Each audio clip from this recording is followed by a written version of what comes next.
The Galactic Coalition's generosity program was exactly what you'd expect from a bunch of superior beings who'd mastered faster-than-light travel and still couldn't master the concept of genuine altruism. Picture, if you will, the kind of generosity that comes with a 100-page contract and enough condescending footnotes to make a lawyer weep. Earth should be grateful, Ambassador Zithrix declared, their crystalline appendages twinkling in what they probably thought was a magnanimous gesture. Not every primitive species receives such consideration. The pause before consideration was longer than Earth's entire industrial revolution. Captain Zara Blackwood stood at attention, fighting the urge to roll her eyes so hard they'd achieve orbital velocity. Behind her, her ragtag crew, as the alien media so lovingly dubbed them, maintained what could charitably be called military discipline. Lieutenant Diego Martinez was counting ceiling tiles. Chief Engineer Maya Chen was mentally redesigning the entire ceremonial hall's inefficient lighting system, and Engineer Raj Khan was losing a battle with an ill-timed sneeze. And now, X-Thrix continued, their voice modulating into what humans would recognize as the tone used to announce a participation trophy. We present Earth with its very own interstellar vessel. The massive hangar doors parted with all the ceremony of a cosmic joke's punchline. There, floating in dock, was humanity's first alien-gifted spaceship. The collective intake of breath from Earth's delegation wasn't exactly awe, more like the sound you make when your rich aunt gives you a hand-me-down sweater she claims was all the rage during the previous ice age. We call it, another pause, this one pregnant enough to qualify for maternity leave, the probability manipulator Mark 1. Blackwood squinted at the ship. It looked like someone had taken every rejected design from a sci-fi concept artist trash folder, thrown them into a blender, and hit puree while screaming future. The hull was an impossible shade of what might have been purple if purple had given up halfway through becoming a color. Modules stuck out at angles that made geometry majors wake up screaming. It's unique, Blackwood managed, diplomatic training earning its keep. Oh yes, X-Thrix brightened, missing or ignoring the careful neutrality in her voice. It's the only one of its kind still in existence. All others were upgraded. They said upgraded, the way most people say euthanized. Maya Chen raised her hand because apparently she'd had enough of this diplomatic dance. Quick technical question. Why does it look like it's held together by spite and questionable engineering decisions? The alien delegation exchanged looks that screamed, how do we explain quantum mechanics to a goldfish? The probability manipulator operates on principles your species might find challenging, one of the junior ambassadors offered. It requires a certain flexibility of thought. Flexibility of thought, Martinez muttered, is diplomatic speak for, this thing's crazy and we're dumping it on you because we're too smart to use it ourselves. He wasn't wrong. As the ceremony dragged on, it became increasingly clear that Earth's great gift was the equivalent of being handed a cursed monkey's paw with a bow on it. The technical manual alone was a masterpiece of passive-aggressive documentation, with helpful notes like warning, operation may violate known laws of physics, not recommended, and, in case of temporal paradox, please contact your local reality administrator. Note, reality administrators may not exist in all dimensions. The crew's unofficial designation for their new command came naturally. Within hours, the probability manipulator Mark I had been rechristened HMS Paperweight, though Raj insisted on adding the improbable to its nameplate in what he claimed was decorative Sanskrit, but was actually a rather creative series of doodles. As the alien delegation prepared to depart, Zithrix offered one final piece of wisdom. Remember, the ship responds to belief, or lack thereof. We found it rather unreliable. They managed to make unreliable sound like a personal moral failing. Blackwood watched them go, then turned to her crew. Well, she said, surveying what was either humanity's first step into the galactic community or the universe's most elaborate practical joke. At least they didn't give us a used food replicator that only makes space tofu. Maya Chen was already elbow-deep in an access panel. Captain, she called out, her voice muffled by what appeared to be non-Euclidean engineering. I think I found the problem. This entire ship runs on sarcasm and improbability.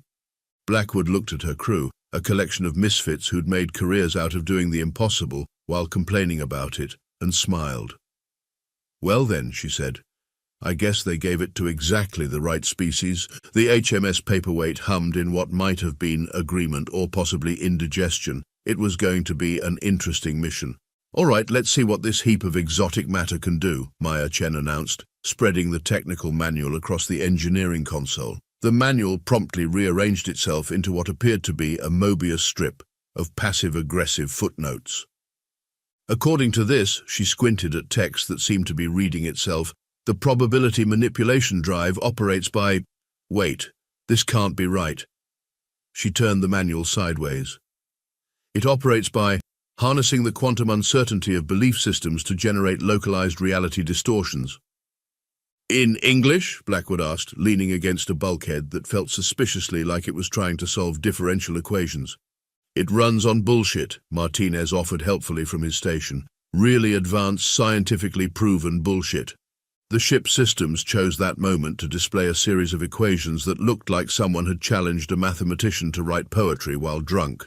Raj Khan, who had been quietly losing a staring contest with the navigation panel, suddenly sneezed. The equations rearranged themselves into a haiku about Schrödinger's cat. That's actually not far off, Maya admitted, flipping through more pages that seemed to exist in 4 dimensions simultaneously. The aliens couldn't make it work because they're too... She gestured vaguely. Logical. The ship needs operators who can look at impossibility and say, hold my coffee. So why give it to us? Blackwood asked, though she was beginning to suspect she knew the answer. Because humans are the galaxy's equivalent of that kid who never learned you can't divide by 0, Martinez said. We're the species that looked at the sound barrier and said, neat, let's break it. Raj, who had been suspiciously quiet, finally spoke up. I don't believe this piece of junk will even start, he muttered, pressing what he thought was the auxiliary power button but was actually a design flourish that shouldn't have done anything. The ship hummed to life. Everyone froze. Did you just turn on an impossibility-powered starship by not believing in it? Maya asked, her voice caught between professional outrage and delighted disbelief. I mean, technically, Raj defended. I still don't believe it's working. The engine's output doubled. Oh, this is beautiful, Maya breathed, watching the readings. It's not just running on disbelief. It's running on industrial-grade human skepticism. We're the only species stubborn enough to doubt something into working. Blackwood watched as her chief engineer practically danced around the engine room, pointing out systems that by all rights shouldn't exist, let alone function. The aliens said it responds to belief or lack thereof. They probably meant religious belief, philosophical certainty, that sort of thing. But we, Martinez grinned, we gave it sarcasm and spite. The ship's AI chose that moment to manifest as a hologram that looked suspiciously like a desktop paperclip assistant from the ancient days of computing. Would you like help with violating the laws of physics? It offered cheerfully. Oh great, it has a sense of humor, Maya groaned. Several systems immediately optimized themselves. Don't tell me, Blackwood pinched the bridge of her nose. Complaining makes it work better? The hologram bobbed in what might have been a nod.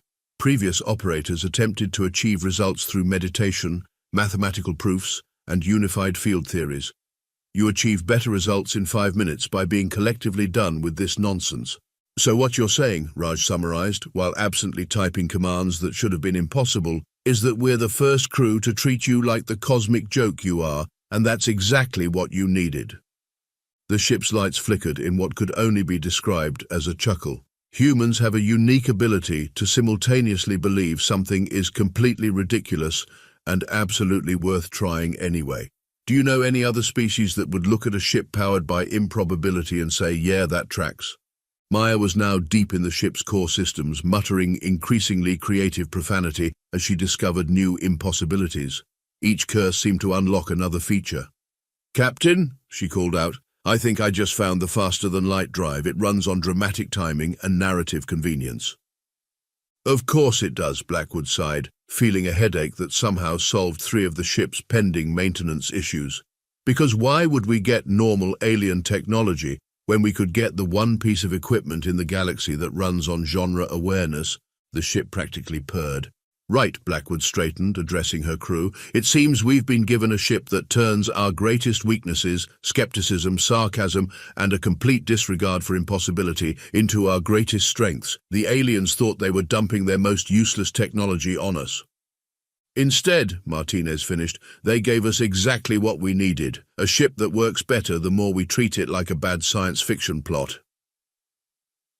The hologram clipboard assistant morphed into something that looked suspiciously like a mission-accomplished banner. "Shall we begin breaking physics properly now?" it asked. Raj, who had finally given up on understanding how any of this worked, just shrugged. "Sure, why not? It's not like anything else today has made sense." And with that perfect mix of resignation and determination that only humans could truly master, the HMS paperweight systems reached 200% efficiency. Maya made a note in the ship's log. Day 1, discovered ship runs on concentrated human-grade absurdity. Maintenance schedule adjusted accordingly. Please feed the quantum uncertainty drive at least 3 impossibilities per day. The universe, wisely, decided not to argue. The HMS Paperweight's first real test came 3 weeks into their shakedown cruise, when a Drachnid battlecruiser decided that the strange-looking human vessel would make an excellent addition to their trophy collection. "Well, this is just perfect," Martinez drawled from the helm, watching the massive ship bearing down on them, because what this day really needed was the encounter with space pirates who probably flunked out of villain school. The ship's efficiency rating ticked up 15%. "They're charging weapons," Raj reported, then added with a snort, "Yeah, right, like we can outrun that battlecruiser."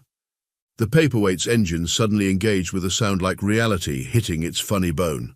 Before anyone could blink, they were 17 light-years away, leaving behind a very confused Drachnid captain and what appeared to be a trail of quantum uncertainty shaped like a middle finger. Did we just outrun a battlecruiser by being sarcastic about it?" Blackwood asked, gripping her chair as the laws of physics filed a formal complaint. "More importantly," Maya called from engineering, "did anyone see where I left my coffee? It was right here before we broke causality." The ship helpfully materialized the coffee cup on her console, now featuring a small umbrella and a note that read, "Congratulations on your first reality violation." That was just the beginning. Over the next few months, the crew discovered that the more absurd their situation, and their response to it, the more powerful the ship became. It was like they'd been handed a vessel that ran on pure, concentrated Murphy's Law, except Murphy was now working for them and had a twisted sense of humor. During a routine patrol, they encountered a dense asteroid field that would have taken days to navigate conventionally. "Oh, sure," Maya had rolled her eyes so hard they nearly achieved escape velocity. "We'll just phase through this asteroid, because that's totally a thing we can do now." The ship, apparently taking this as a personal challenge, proceeded to quantum tunnel through every single asteroid while playing what sounded suspiciously like Flight of the Bumblebee through its internal speakers. "Did you just—" Blackwood started. "I didn't mean to," Maya protested, watching her engineering readings have an existential crisis. "I was being sarcastic." "That appears to be the optimal operating procedure," the ship's AI cheerfully informed them, now sporting a monocle and top hat for reasons nobody wanted to question. The incidents kept escalating. When they encountered a temporal anomaly, Raj absently muttered, "Watch, it'll probably turn out to be Tuesday for the next week."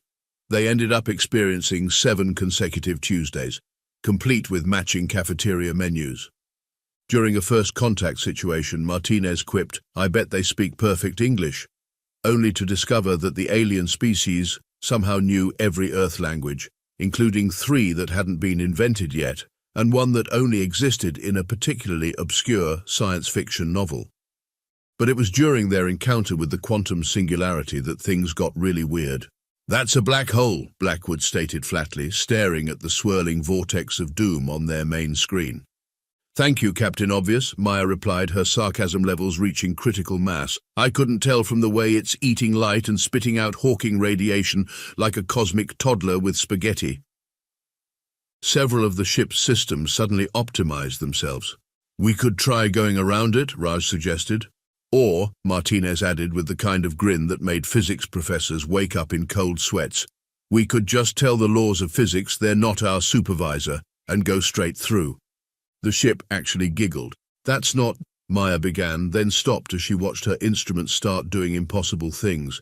"You're not seriously suggesting we—" "I mean, why not?" Martinez shrugged. "We've already violated conservation of energy, causality, and probably several international physics treaties. What's one more impossible thing before breakfast?" It's dinner time, Raj pointed out. Not after we cross that event horizon, it won't be. And so, with the kind of casualness that would make Einstein weep, the HMS Paperweight approached a black hole, while its crew traded increasingly ridiculous theories about what would happen next. We'll probably come out the other side in another universe, Maya predicted sarcastically. One where everything's the same except everyone wears hats on their feet. The ship's probability drive spun up to impossible levels. Nah, Martinez countered. We'll end up 5 minutes ago giving ourselves a headache trying to figure out which version of us is the copy. Reality hiccuped. Or maybe, Raj added, getting into the spirit, we'll just bounce off it like a cosmic rubber band because the black hole takes one look at this ship and decides we're too weird to deal with. The black hole, faced with a vessel powered by pure human absurdity, did exactly that. They emerged on the other side unscathed, leaving behind a black hole that appeared to be questioning its life choices. According to the sensors, it had actually started rotating backward, out of sheer confusion. Did we just, Blackwood began, break a black hole? Yes. The ship's AI appeared, now wearing what looked like a physicist's lab coat and Einstein's hair. You've also created 3 new theoretical frameworks that simultaneously prove and disprove string theory, and I believe we've accidentally solved the quantum gravity problem through interpretive dance. I don't want to know how, Blackwood decided. That's probably for the best, the AI agreed. The math involved requires believing in imaginary numbers that are imaginary, even to other imaginary numbers. Maya was staring at her readings with the look of someone who had gone past disbelief and straight into Zen acceptance. According to this, we just proved that the universe has a sense of humor, and it's terrible at puns. Well, Martinez said, adjusting their course with the casual disregard for possibility that had become the crew's trademark, at least we're keeping things interesting. Please don't say interesting, Raj groaned. Last time someone said that, we ended up creating a temporary pocket dimension filled with nothing but alternative versions of Tuesday. The ship hummed contentedly, its systems running at peak efficiency, powered by pure human snark, and the crew's complete refusal to accept that anything was truly impossible. Somewhere in the universe, the laws of physics were updating their resumes. The distress call from the coalition capital came through while the HMS Paperweight was in the middle of what the crew had started calling a routine impossibility. They were currently proving that, yes, you could actually parallel park a spaceship between 2 different centuries. Priority 1 alert, the ship's AI announced, materializing as a hologram wearing a crossing guard vest and holding a "The End Is Nigh" sign.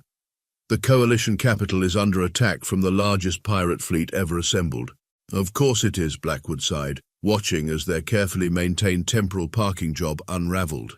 Because we couldn't just have a normal day where we only break 3 or 4 fundamental laws of physics.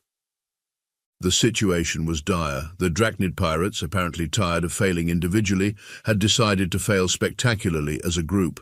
50 warships surrounded the capital, their weapons trained on the planet's defensive shields. The coalition's advanced fleet, for all its technological superiority, was being systematically disabled by what appeared to be weaponized probability fields. Oh, that's just great, Maya commented, reviewing the tactical data. They've somehow weaponized anti-logic.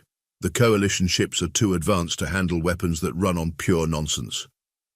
Let me get this straight, Martinez said from the helm, plotting an impossible course through what might have been Wednesday.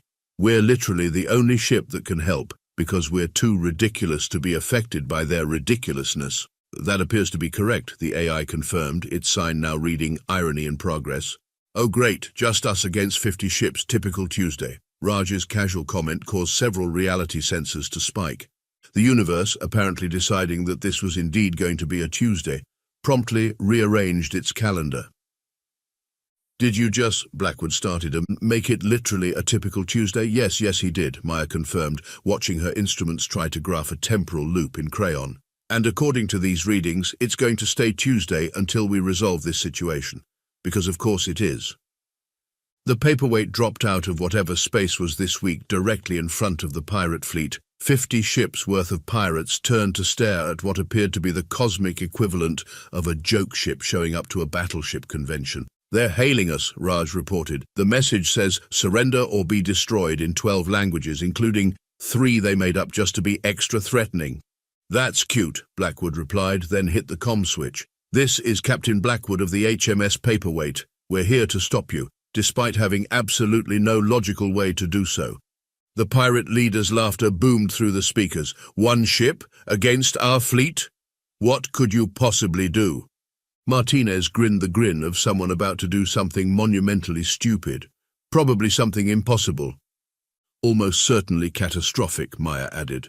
Definitely ridiculous, Raj concluded. The ship's systems suddenly surged with power. Reality, recognizing the signs of humans about to do something inadvisable, began backing away slowly. Fire all weapons, the pirate leader commanded. 50 ships' worth of probability-disrupting weapons fired at the paperweight. The energy readings were off the charts, mostly because the charts had taken one look at the numbers and decided to go on vacation. Oh no, Maya deadpanned, rolling her eyes.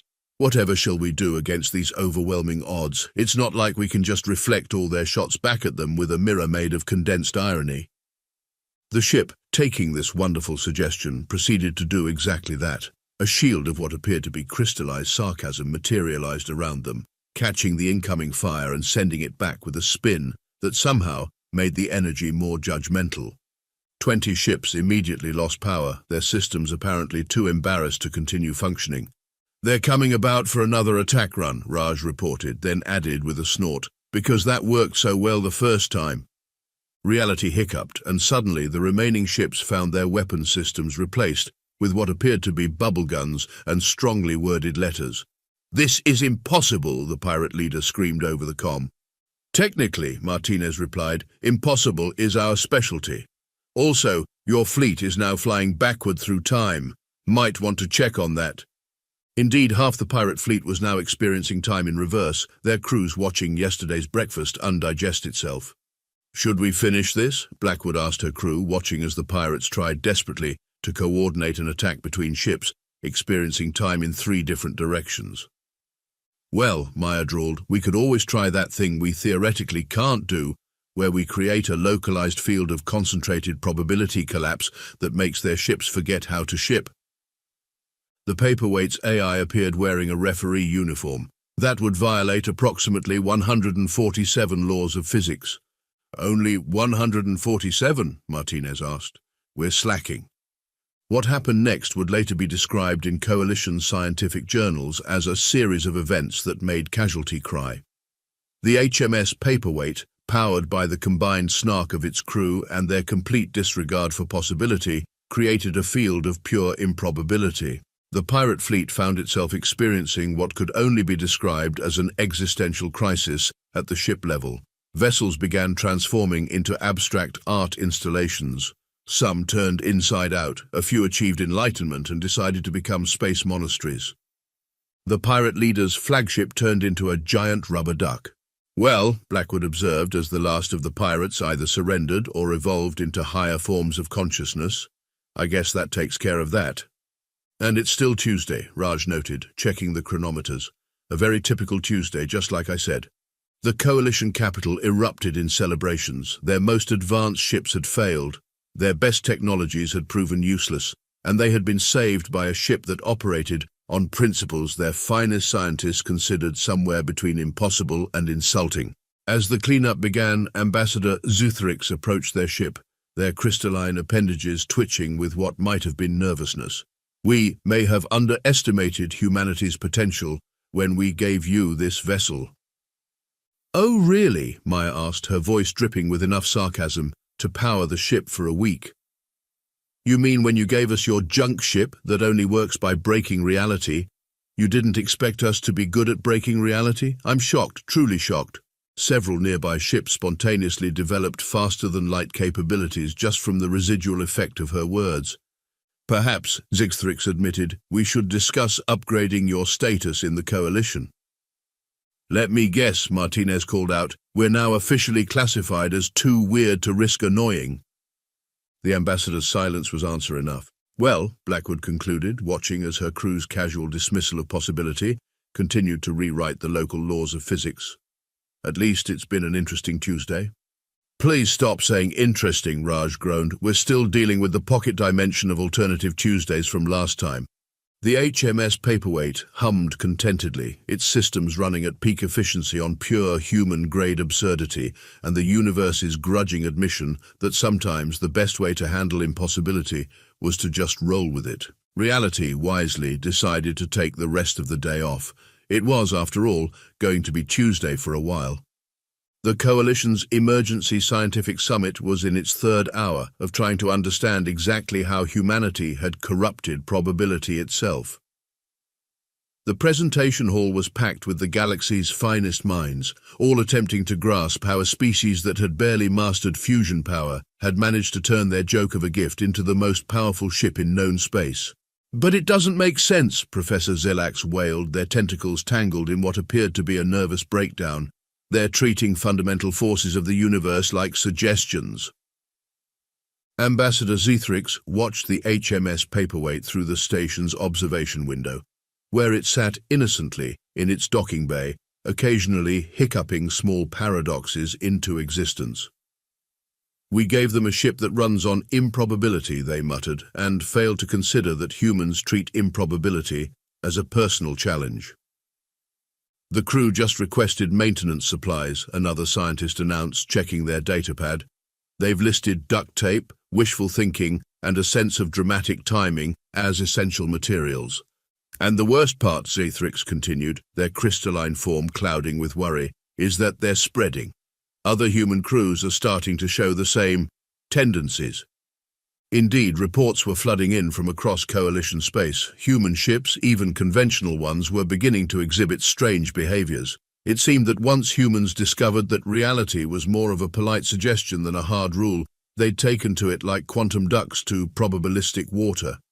Meanwhile, aboard the Paperweight, the crew was having their usual end-of-mission debrief.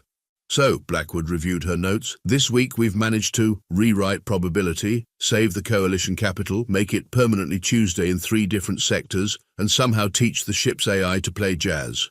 The AI, currently manifesting as a holographic beatnik complete with sunglasses and beret, snapped its fingers in confirmation. "Just another day at the office," Martinez shrugged, casually plotting a course through what might have been next Wednesday. Maya looked up from her engineering station, where she was apparently teaching the laws of thermodynamics to play poker. "The Coalition scientists want to study the ship again. They seem particularly interested in how we, and I quote, corrupted the fundamental fabric of reality with human-grade nonsense." "Should we tell them it's not actually that complicated?" Raj asked, watching as his console spontaneously rearranged itself into a better layout through sheer force of inconvenience. "We just stop pretending anything's impossible." "No," Blackwood grinned. "I think it's better if they keep thinking we've mastered some incredibly complex form of reality manipulation. It's more fun than admitting we're just really good at ignoring the word can't." The ship's AI materialized a new report. Apparently, the Coalition had officially classified humanity as reality hazards, approach with caution. The classification came with a warning label that read, "Caution may spontaneously improve impossible things." "Our next assignment just came in," Blackwood announced, reading from her screen. "They want us to investigate a space-time anomaly that's been eating stars." "Let me guess," Maya drawled. "They sent their best ships first and none of them could handle it." "Got it in one. Apparently it defies all known laws of physics." Martinez's grin could have powered the probability drive by itself. "Perfect. Those are our favorite laws to defy. I bet we'll somehow end up teaching it table manners and proper dining etiquette," Raj mused. Several reality sensors immediately spiked. "Please don't actually do that," the AI requested, its hologram now wearing a graduation cap and holding a "physics was more fun when it made sense" sign. "The paperwork for rehabilitating space-time anomalies is absolutely ridiculous." Back at the Coalition summit, the scientists had finally given up trying to understand how the HMS Paperweight functioned. They'd settled for adding a new warning to all human-operated vessels. "Warning, ship may cause spontaneous outbreaks of improbability. Side effects may include temporal hiccups, quantum paradoxes, and slightly smug humans." As the Paperweight prepared to depart, Ambassador Zethrix watched with a mixture of horror and admiration. They'd given humans their worst ship, expecting failure. Instead, humanity had taken one look at impossibility and decided it wasn't their supervisor. Be careful out there, they called to the departing vessel. Oh, don't worry, Blackwood's voice came back over the comm, laden with enough irony to bend light. We're always careful. The ship winked out of existence, leaving behind a note written in quantum uncertainty that read, "Gone fishing for impossibilities, back whenever, or before. Time's weird like that." The universe, having learned its lesson, decided to just go with it. After all, it was still Tuesday somewhere.